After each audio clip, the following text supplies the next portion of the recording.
What's up, everybody? For those that don't know, my name is Joey. Most people know me by Snow Rock.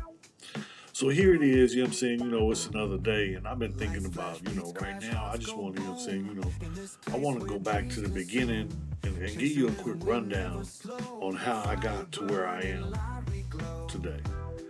Most people know, I grew up in the hood, southeast San Diego. I was in a dysfunctional family, went through a bunch of stuff, ended up on the streets when I was 13. Ended up living in a dope house and selling crack to survive. It was a hustle. So one thing led to another. I ended up joining the neighborhood Crips and ended up in and out of a facility after facility, from juvenile to adult to state to prison. Spent over 20 years in the California prison. But that's what led me to here, to where I am now. Because the last time I got out, see, I've been released. And then, the first time I got out, I stayed out 7 months. And then I ended up going back to prison for a fist fight in Tijuana. Literally. I got my paperwork. So I got assault with a deadly weapon for a fist fight coming back from a Club Excess in 1994. If anybody remembers 1994, Club Excess in Tijuana was cracking. So, that's where we were leaving Club Excess and walking back across the border on the bridge. We go across and got into a scuffle with a couple guys and turned into a little melee. I ended up getting pointed out way afterward. The fight stops. We're going through the customs building, and then one of the dudes pointed me out to the customs agents. So the customs agents grabbed me, and then the dude passed out. So they thought he had been stabbed, and but it's come to find out, it wasn't. And then his jaw was broke in 3 places, 2 teeth knocked out, and a nerve was severed in his mouth. So anyway, I ended up getting 12 years for a fist fight because I broke the guy's jaw. But it was 3 Navy guys, it was, I looked bad. In court, they had 3 guys in sailor suits, and then, and then me. Really? Anyway, there was alcohol involved. These guys were drunk. I don't drink. So, when we're coming back, I'm walking with a black girl, and the white Navy dude called me an end lover. And now, I get to show off in front of the girls, so bing, I hit one dude, and bing, I hit the other dude. And dude said that's when I broke his jaw. So, But the third dude, he hit me, it wasn't, it turned into a whole little big old thing right there. And even the customs agents, they had seen, and they had footage that they had on video, and they didn't see me involved in anything. They had one of the customs agents get up on the stand, and in my trial, because I went all the way to trial, I lost trial because the only deal they offered me was 11 years with 80%. 11 years. I just now think about this. I just did 3 years on 4 years with halftime, because my first offense was an armed robbery. I robbed a drug dealer. So the drug dealer came to court and said I stole the drugs he was selling out of his house. It's crazy, I know. But anyway, so I got the armed robbery for robbing a drug dealer. So I was sentenced to 4 years with halftime. If anybody know how that works. So I came to prison with 4 years with halftime because I was, I'm Caucasian and I'm with the Crips. There's issues because of the racial situations in the prisons that's created by the staff. It's the staff, keep us fighting each other so that we can't fight against them. I understand, but at the time I was young, dumb, didn't know nothing. So I was just acting a fool. But so I did 3 years on the 4 years with halftime. Then I got out. I ended up staying out 7 months. After 7 months, a friend of mine, it was his birthday, my homeboy that I grew up with, he wanted to go to Tijuana. So we ended up going to Tijuana because it was either that or to a crib party, and I knew, you know what I'm saying, as soon as the police see me, I'm so okay, we'll go to Tijuana. We went to Tijuana, you know what I'm saying, I ended up getting into a fight on the way back from Tijuana and getting all that time. Like I said, you know what I'm saying, the only deal they offered me for the assault with a deadly weapon for the fist fight was 11 years with 80%. And I lost trial. I went all the way to trial and lost. Now, when you go to trial, usually you lose and you get more than the deal that they offered you. The deal they offered you was before you go to trial. After you go to trial, no. Deals change. It's going up. So then they're going to try and give you the most they can. I didn't have no choice. I didn't have nothing to lose. I figured, I go back to prison. Eventually, the white inmates is going to kill me. So I'm not going. So anyway, I ended up getting sentenced to less than the deal. The judge gave me less than the deal, and he gave me 9 years, and the deal was for 11. So he sentenced me to 9 years with 80%. So I ended up going, and now, I'm going straight to level 4. So as soon as I got there, it was on, I was getting into it with the Nazi lowriders. This was in Lancaster. And this was in what? Oh man, 1995? 1995 to 1999, I think. Yeah. So 1995, I got there and it was ugly. Lancaster level 4, I was nervous. This was my first time at level 4. So I didn't, I knew what to expect. Expect the worst. But then it wasn't that bad. It wasn't, what all, people pump it up. People pump it up and it's not as, it's just another cage. It's the same situation I've been around, majority of my adult life. I've been in some kind of cage or incarceration, since 19. Uh, I got out for 7 months when I was 22. Uh, I got out again when I was 36.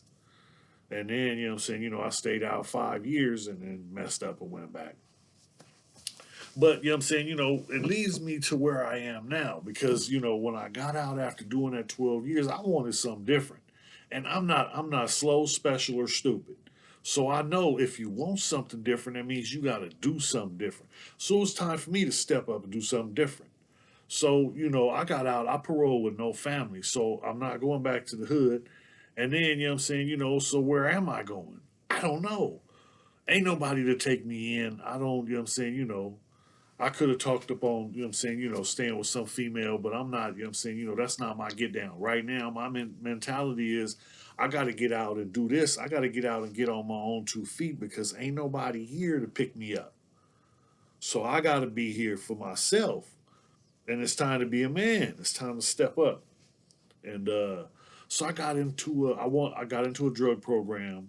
On a street called Streamview in San Diego. If anybody knows about Streamview, there's a sober living facility in the middle of Streamview, and I got into that out of prison after doing 12 years, 7 months straight.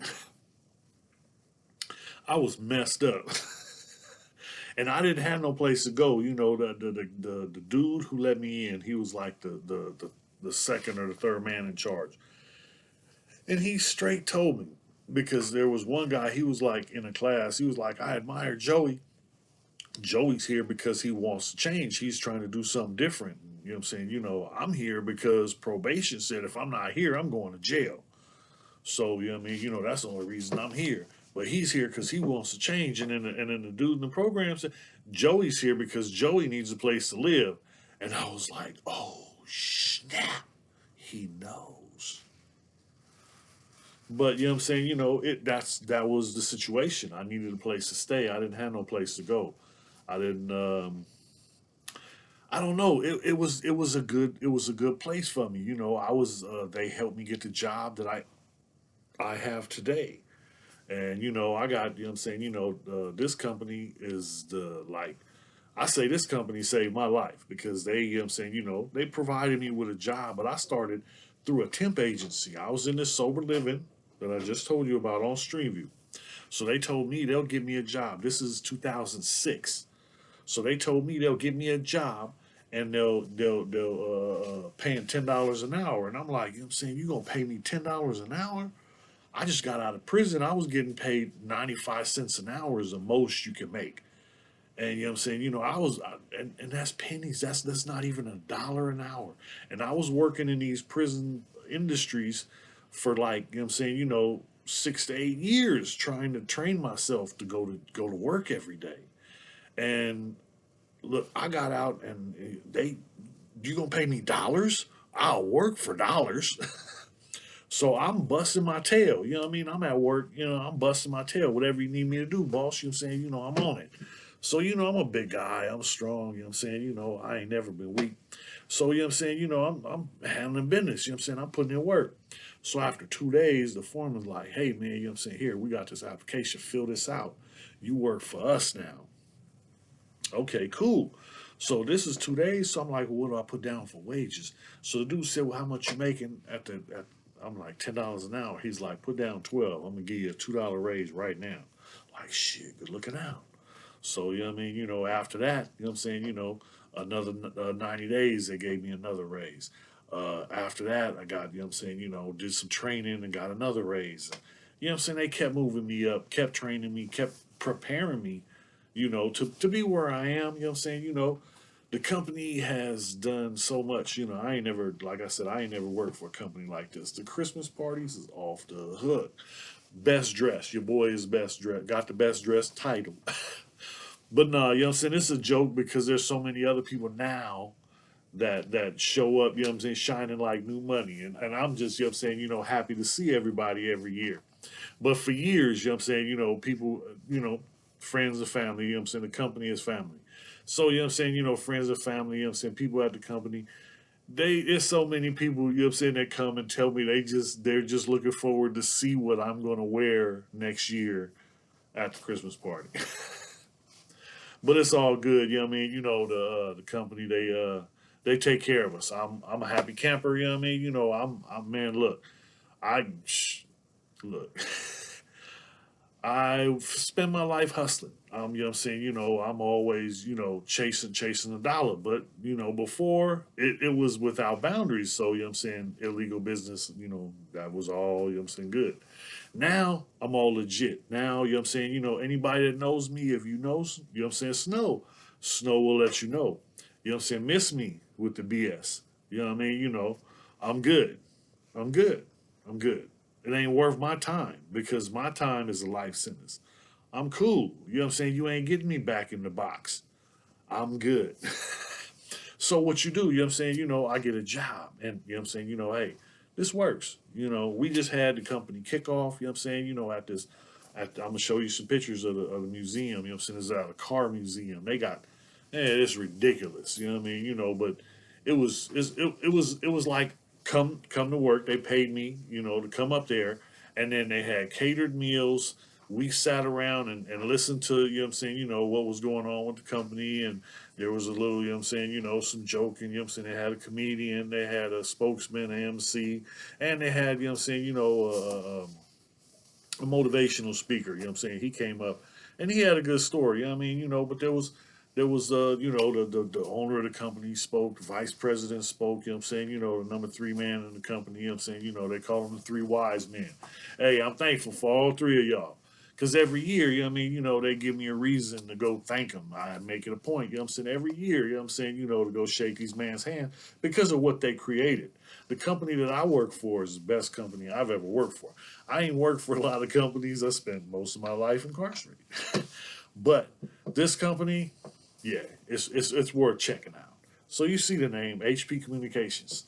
If you see them on the streets, you know what I'm saying, the guy's probably working hard, you know what I'm saying, just know, you know what I'm saying, I might be one of them. But yeah, we gonna bring this to a close because I'm living my best life right now. I got a YouTube channel. I'm a content creator. But at the same time, you know what I'm saying, I'm an HP employee, you know what I'm saying, and we gonna let freedom ring this year.